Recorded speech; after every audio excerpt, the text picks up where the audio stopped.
ഇവിടെ നിന്നും ഒരു സഹോദരി ചോദിക്കാൻ ആവശ്യപ്പെട്ട ചോദ്യം ഞാൻ ചോദിക്കാം. എന്തുകൊണ്ടാണ് പ്രവാചകന്മാരായി പുരുഷന്മാരെ മാത്രം തിരഞ്ഞെടുത്തത്? എങ്ങനെയാണ് ഇസ്ലാം സ്ത്രീയെ ആദരിച്ചത്? ആ ചോദ്യത്തിന് മതപരമായ ഒരു സൂക്ഷ്മതക്കുറവുണ്ട്. നമ്മൾ അറിയാൻ വേണ്ടി ചോദിച്ചാൽ അത്തരത്തിലുള്ള ചോദ്യങ്ങൾ നമ്മുടെ ഭാഗത്ത് വരാതിരിക്കാൻ ശ്രദ്ധിക്കണം. ആവശ്യമില്ലാത്ത ചോദ്യങ്ങൾ ചോദിക്കരുത്. എന്തുകൊണ്ട് പുരുഷന്മാരെ തെരഞ്ഞെടുത്തു എന്ന ആ ചോദ്യം എന്നോടല്ല, ആ ചോദ്യം നിങ്ങൾ അള്ളാഹിനോടാണ് ചോദിക്കുന്നത് അർത്ഥത്തിൽ.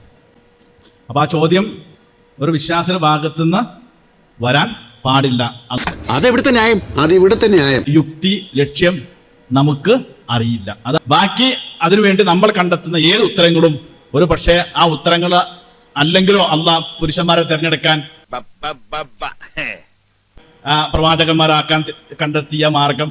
അപ്പൊ അതാണ് അതിലെ ഏറ്റവും സൂക്ഷ്മതമായിട്ടുള്ള ഉത്തരമെന്ന് ഞങ്ങളെ സാന്ദർഭികമായി ഞാൻ ഉണർത്തുകയാണ്.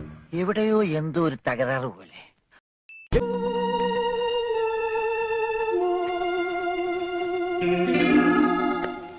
പരിശീലനം പോരാ. ഒരു കുഴപ്പമില്ല, സന്തോഷമുള്ളൂ മക്കളെ, സന്തോഷായി.